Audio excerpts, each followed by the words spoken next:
യാതൊരു സംശയവുമില്ലാതെ 3 കൂട്ടം ആളുകളുടെ പ്രാർത്ഥനകൾ അല്ലാഹു സ്വീകരിക്കുമെന്നാണ്.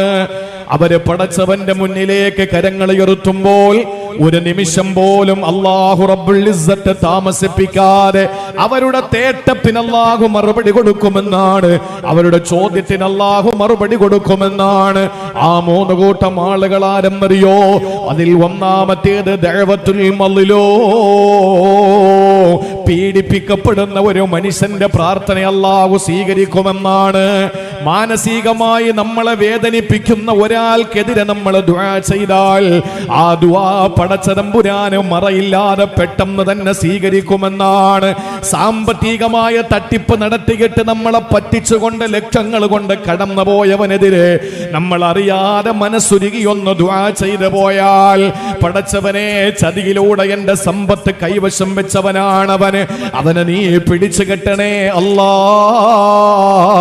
എന്നൊരു മനുഷ്യനെ ദുആ ചെയ്തു കഴിഞ്ഞാലും മദ്ലൂമായ അവന്റെ പ്രാർത്ഥന അല്ലാഹു സ്വീകരിക്കുമെന്നാണ്. ഒരു പ്രയാസമല്ല നിനക്ക് തരുമ്പോൾ, ഒരു വിഷമം നിനക്ക് അല്ലാഹു തരുമ്പോ നീ ഒരർത്ഥത്തിലും മദ്ലൂമാണ്. ആ പ്രാർത്ഥന നിന്റെ അല്ലാഹു സ്വീകരിക്കുമെന്നാണ്.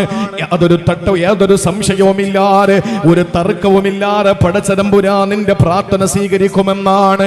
ഇനി രണ്ടാമത്തെ ദുആ ഏതെന്നറിയോ? ദഅവത്തുൽ വാലിദി അലാ വലദിഹി, മാതാപിതാക്കൾ പൊന്നുമക്കൾക്ക് വേണ്ടി ചെയ്യുന്ന പ്രാർത്ഥന അല്ലാഹു സ്വീകരിക്കുമെന്നാണ്. മാതാപിതാക്കൾ പൊന്നുമക്കൾക്ക് വേണ്ടി ചെയ്യുന്ന പ്രാർത്ഥന അല്ലാഹു തള്ളിക്കളയില്ലെന്നാണ്. സഹോദരങ്ങളെ, ഏത് തങ്ങന്മാരോടും നമുക്ക് ദുആ വസിയത്ത് ചെയ്യാ, ഏത് ഉസ്താദുമാരോട് നമുക്ക് ദുആ കൊണ്ട് വസിയത്ത് ചെയ്യാ, അതൊക്കെ നല്ലതാണ്. സാലിഹീങ്ങളുടെ പ്രാർത്ഥനയിൽ നമുക്ക് ഇടം കിട്ടുക എന്ന് പറയുന്ന പുണ്യകരം തന്നെയാണ്. പക്ഷേ ഒരു പൊന്നുമോൻ അസുഖം വരുമ്പോൾ അവന്റെ വാപ്പ ചെയ്യുന്ന പ്രാർത്ഥനയേക്കാൾ, അവന്റെ ഉമ്മ ചെയ്യുന്ന പ്രാർത്ഥനയേക്കാൾ, ഏതെങ്കിലും ഒരു പൊന്നുമക്കൻ എന്തെങ്കിലും അസുഖം വരുമ്പോഴോ പ്രയാസം വരുമ്പോഴോ അവന്റെ പ്രയാസവും വിഷമവും സങ്കടവും മാറ്റിക്കൊടുക്കാൻ അള്ളാന്റെ മുന്നിൽ കരങ്ങൾ ഉയർത്തിയിട്ട് മാതാപിതാക്കളെ ദുആ ചെയ്യുന്നത് പോലെ ലോകത്താരുടെ ദുആയും അല്ലാഹു സ്വീകരിക്കില്ല. കാരണം കാരുണ്യത്തിന്റെ പ്രവാചകൻ അവിടെ നിന്ന് പറഞ്ഞതാണ്, ദുആ ദഅവത്തുൽ വാലിദി അലാ വലദിഹി, മാതാപിതാക്കൾ മക്കൾക്ക് വേണ്ടി ചെയ്യുന്ന പ്രാർത്ഥന അല്ലാഹു സ്വീകരിക്കുമെന്നാണ്. നമ്മുടെ വിഷയം അതുമല്ല. ആദരവായ പ്രവാചകൻ മൂന്നാമതായി പറഞ്ഞതെന്തെന്നറിയോ? ദഅവത്തുൽ മുസാഫിരി, ഒരു യാത്രക്കാരന്റെ ദുആ അല്ലാഹു സ്വീകരിക്കുമെന്ന. ഇവിടുന്ന് ആരെ കാണാൻ വേണ്ടി നിങ്ങൾ യാത്ര തിരിച്ചാൽ അത് ഹലാലായ യാത്രയാണോ, അതല്ലെങ്കിൽ ഒരു കല്യാണത്തിന്റെ യാത്രയാണോ, അതല്ലെങ്കിൽ ഏതെങ്കിലും ഒരു ബന്ധുവിനെ സന്ദർശിക്കാൻ നിങ്ങൾ പോകുന്നതാണോ, അതല്ലെങ്കിൽ നിങ്ങൾ ചികിത്സയ്ക്ക് വേണ്ടിയിട്ട് പോകുന്നതാണോ? ഒരു യാത്രയ്ക്ക് എന്തെങ്കിലും ഒരു കാരണമുണ്ടാകുമല്ലോ. യാത്ര തുടങ്ങുന്ന സമയം മുതൽ തിരിച്ചെത്തുന്നവരെ നിന്റെ ദുആ അല്ലാഹു തള്ളിക്കളയില്ലെന്നാ, ആ പ്രാർത്ഥന അല്ലാഹു തള്ളിക്കളയില്ലെന്നാണ് ഇത് പഠിപ്പിച്ചത് ആദരവായ പ്രവാചകനാണ്, പ്രിയപ്പെട്ട ഹബീബാണ്.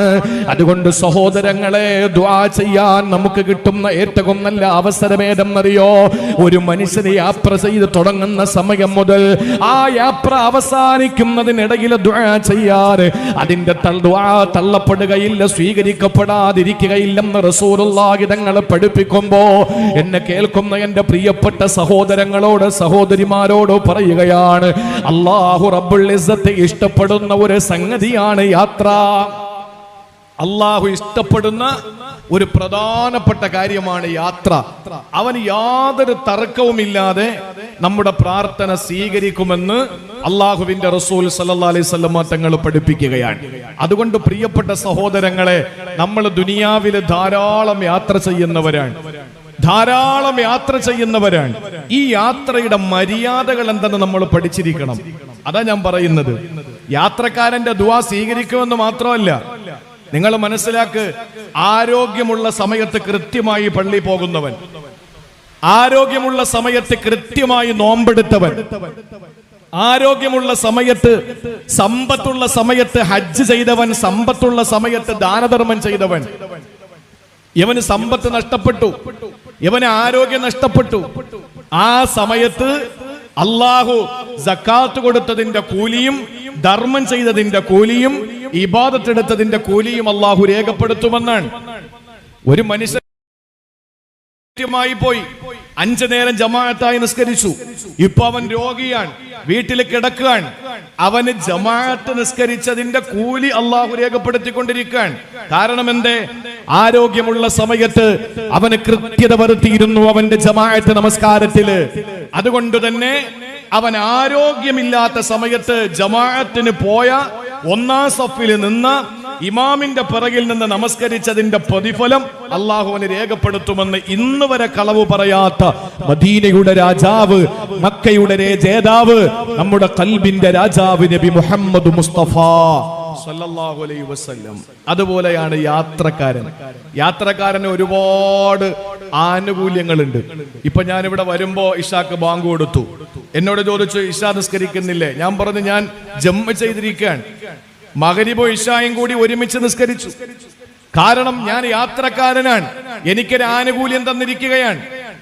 യാത്ര ചെയ്യുന്ന സമയത്ത്, യാത്ര ഇല്ലാത്ത സമയത്ത് നീ ഇബാദത്തുകളിൽ കൃത്യത വരുത്തുന്നവനാണെങ്കിൽ യാത്ര ചെയ്യുന്ന സമയത്തുള്ള നിന്റെ ഇബാദത്തുകളിൽ കുറവ് വരുന്നതിനെ അള്ളാഹു പരിഹരിക്കും. അതിൽ യാതൊരു സംശയവും വേണ്ട. ഇത് ഹബീബായ നബി സല്ലല്ലാഹു അലൈഹി വസല്ലമ തങ്ങൾ നമ്മെ പഠിപ്പിച്ചതാണ്.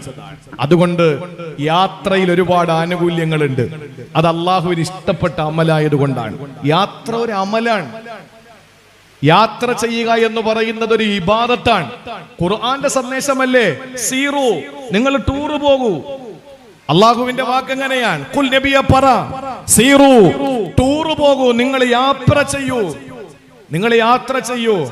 51-ാമത്തെ വയസ്സിൽ അള്ളാന്റെ തിരുദൂതർ സങ്കടത്തിന്റെ വർഷമായിരുന്നു. ആമുൽ ഹുസ്ൻ എന്നാണ് ആ വർഷത്തെ പറ്റി പറയുന്നത്. എന്താ ആമുൽ ഹുസ്ൻ എന്ന് പറഞ്ഞാൽ? ദുഃഖവർഷം. സല്ലല്ലാഹു അലൈഹി വസല്ലം തങ്ങളെ സംബന്ധിച്ചിടത്തോളം ആ വർഷം ദുഃഖവർഷമായിരുന്നു. 51-ാമത്തെ വയസ്സ്. ദുഃഖം വരാൻ കാരണം എന്താണ്? ഒന്ന്, ഖദീജ റളിയല്ലാഹു അൻഹ എന്ന തന്റെ ഭാര്യ മരണപ്പെട്ടു. 2, അബൂ താലിബ് എന്ന് പറയുന്ന പിതൃവ്യൻ മരണപ്പെട്ടു. ഈ 2 മരണവും വല്ലാതെ സങ്കടത്തിലാക്കി. അള്ളാന്റെ ഹബീബ് ആരോടും മിണ്ടാതെ സങ്കടത്തിലായിരിക്കുന്ന കൊല്ലത്തിന് ചരിത്രത്തിൽ കാണുന്നത് ആമുൽ ഹുസ്ന്, ദുഃഖവർഷം എന്നാണ്. ആ ദുഃഖം മാറ്റാൻ അള്ളാഹു എന്താ ചെയ്തത്? പറയും. ആ വെള്ളം തീർന്നില്ലേ ഇതുവരെ? സാധാരണ മഖാം ഉറൂസിൽ പ്രസംഗിക്കാൻ വലിയ പേടിയാണ്. മഖാം ഉറൂസുകൾക്ക് പ്രസംഗിക്കാൻ പോയുള്ള പ്രശ്നം എന്താണെന്നറിയോ? സിയാറത്ത് നമുക്ക് നന്നായിട്ട് ചെയ്യാൻ പറ്റൂല. 1. 2, പ്രസംഗിച്ചോണ്ട് നിൽക്കും പെണ്ണുങ്ങൾ ഐസ്ക്രീം കുടിച്ചോണ്ട് ഇങ്ങനെ നടക്കും. അതുവഴി പ്രസംഗിച്ചോണ്ട് നിൽക്കും ആണുങ്ങൾ കപ്പലണ്ടി കുറിച്ചോണ്ട് നിൽക്കും, കടല തിന്നോണ്ട് നിൽക്കും. എല്ലാം ചന്തയിലായിരിക്കും, മാർക്കറ്റിലായിരിക്കും. പ്രസംഗിക്കാൻ നമുക്കൊരു കോൺസെൻട്രേഷൻ വേണമെങ്കിൽ ആളുകൾ ഇങ്ങോട്ട് ശ്രദ്ധിച്ചിരിക്കണം, എങ്കിലേ നമ്മുടെ പ്രസംഗം നന്നായിട്ട് അങ്ങോട്ട് അവതരിപ്പിക്കാൻ കഴിയും. അതുകൊണ്ട് പെട്ടെന്ന് ആ പണികളൊക്കെ ഒന്ന് അവസാനിപ്പിക്കും ഇൻഷാ അല്ലാഹ്. അള്ളാഹു നമുക്ക് പഠിക്കാനും ജീവിതത്തിൽ പ്രാവർത്തികമാക്കാനും തൗഫീക്ക് തരട്ടെ. യാത്ര ചെയ്യുമ്പോൾ, ഇന്നിപ്പോ നിങ്ങൾ യാത്ര ചെയ്തിട്ട് അങ്ങോട്ട് വന്നത്, തിരിച്ച് നിങ്ങൾ യാത്ര ചെയ്താണ് പോകേണ്ടത്. നാളെ നിങ്ങൾക്ക് യാത്ര ചെയ്യണം. ഇന്നലെ വരെ നിങ്ങൾ യാത്ര ചെയ്തു. ഈ യാത്രയുടെ മര്യാദ എന്താണെന്ന് പഠിക്കണ്ടേ? നമ്മൾ എന്നും ചെയ്യുന്ന ഇബാദത്തല്ലേ ഇത്? ഇബാദത്താണ് കൂട്ടരെ. നമുക്കറിയില്ല. നമ്മൾ കയറി അങ്ങോട്ട് വണ്ടിയിൽ അങ്ങോട്ട് ഇരുന്ന് കഴിഞ്ഞാൽ നമ്മൾ കരുതുന്നത് എന്തോ അത്യാവശ്യത്തിന് പോകുന്നു, ഇതൊന്നും പടച്ചോൻ സ്വീകരിക്കുന്നില്ല. ഓരോ യാത്രയും അള്ളാഹു നമുക്ക് പ്രതിഫലം രേഖപ്പെടുത്തിക്കൊണ്ടിരിക്കും. ഈ പറയാൻ പോകുന്ന കാര്യങ്ങൾ ജീവിതത്തിൽ ഉണ്ടെങ്കിൽ അള്ളാഹു ഇബാദത്ത് എടുക്കാനുള്ള തൗഫീക്ക് തരട്ടെ. ചുമ്മാതാണോ നമുക്ക് സ്വർഗം തരുന്നത്? നമ്മൾ ചെയ്യുന്ന യാത്ര പോലും ഇബാദത്താക്കി അതിന് അത്രയും പ്രതിഫലം അള്ളാഹു തരുന്ന വിശാല മനസ്സിന്റെ, വിശാല കാരുണ്യത്തിന്റെ ഒരു പ്രതീകമായി അള്ളാഹു നമ്മെ പഠിപ്പിക്കുകയും നമുക്ക് മനസ്സിലാക്കി തരികയും ചെയ്യുന്ന ഏറ്റവും ലളിതമായ നൈരന്തര്യം നമ്മൾ ചെയ്യുന്നൊരു ആരാധനയാണ് യാത്ര. അതിന്റെ മര്യാദകൾ കൂടി നമ്മൾ പഠിക്കണം. ഒരു യാത്ര ചെയ്യുമ്പോഴാണ് ഒരാളെ തിരിച്ചറിയുക. യാത്ര ചെയ്യുമ്പോഴാണ് ഒരാളെ തിരിച്ചറിയാൻ പറ്റുക, ഇല്ലേ?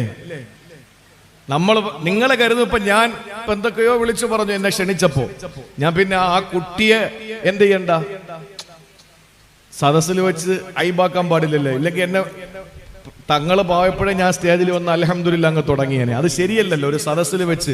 ഇപ്പൊ ഇങ്ങനെയൊന്നും കൂടുതൽ നമ്മൾ എന്ത് ചെയ്യണ്ട, പുകഴ്ത്തി ആരെയും സംസാരിക്കണ്ട, അതിന്റെ ആവശ്യമൊന്നുമില്ല. നവാസ് മന്നാനിയെ പ്രസംഗത്തിന് വേണ്ടി ക്ഷണിക്കുന്നു, തങ്ങളെ ഉദ്ഘാടനത്തിന് വേണ്ടി ക്ഷണിക്കുന്നു, അതാണ് അതിന്റെ യഥാർത്ഥ രീതി എന്ന് പറയുന്നത്. ഇല്ലാത്ത വിശേഷണങ്ങളൊന്നും കേട്ടണ്ട. അപ്പൊ അതുകൊണ്ട് ഞാൻ പറഞ്ഞു വന്നത്, ഞാൻ ഈ സദസ്സിലോട്ട് എഴുന്നേറ്റ് പ്രസംഗിക്കാൻ വേണ്ടി ഞാനിപ്പോ ഇങ്ങോട്ട് എഴുന്നേക്കുമ്പോ നിങ്ങൾ കരുതും അള്ളാഹുവേ ഇദ്ദേഹം വലിയ ഒരു പണ്ഡിതനാണ്, വലിയ ഒരു മനുഷ്യനാണ്, ഞങ്ങളുടെ നാട്ടിൽ പ്രസംഗിക്കാൻ വന്നൊക്കെ നിങ്ങൾ എന്നെ പറ്റി മനസ്സിലാക്കും. എന്താ കാര്യം എന്നറിയോ? ഇന്ന് വരെ നിങ്ങളും ഞാനും തമ്മിൽ മൂന്നാലൊരു ബന്ധം ഉണ്ടായിട്ടില്ല. അതുകൊണ്ടാണ് നിങ്ങൾ അങ്ങനെ പറയുന്നത്.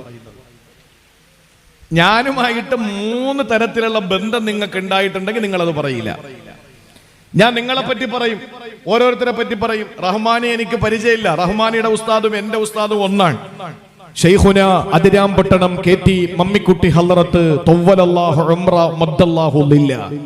പക്ഷെ ഞാൻ റഹ്മാനെ ആദ്യമായിട്ടാണ് കാണുന്നത്. ഇദ്ദേഹം ഒരുപാട് എന്നെ കണ്ടിട്ടുണ്ട്, ഞാനും കണ്ടിട്ടുണ്ട്. പക്ഷെ ഇത്രയും ക്ലോസ് ബന്ധം, ഇത്രയും പരസ്പരം അടുക്കുന്നത് ഇപ്പോഴാണ്. നേരത്തെ ഉദ്ഘാടനം ചെയ്ത ബഹുമാനപ്പെട്ട തങ്ങളുടെ ഉസ്താദും എന്റെ ഉസ്താദും ഒന്നാണ്. ബഹുമാനപ്പെട്ട ഷെയ്ഖുന മൂസക്കുട്ടി ഹളറത്ത് തവ്വലല്ലാഹു ഉംറ മദ്ദല്ലാഹു ലില്ല, നന്ദി ദാറുസ്സലാമിന്റെ പ്രിൻസിപ്പളാണ്. പക്ഷേ ഞാൻ തങ്ങൾ ആദ്യമായിട്ടാണ് കാണുന്നത്. ഒരു ഉസ്താദിന്റെ കീഴിൽ പഠിച്ചു എന്ന് കരുതിയിട്ട് ഒരു കാലക്കാരല്ലാത്തത് കൊണ്ട് നമുക്ക് കാണാൻ പറ്റൂല. എനിക്ക് റഹ്മാനിയെ പറ്റി എന്തറിയാം? ഒന്നും അറിയില്ല.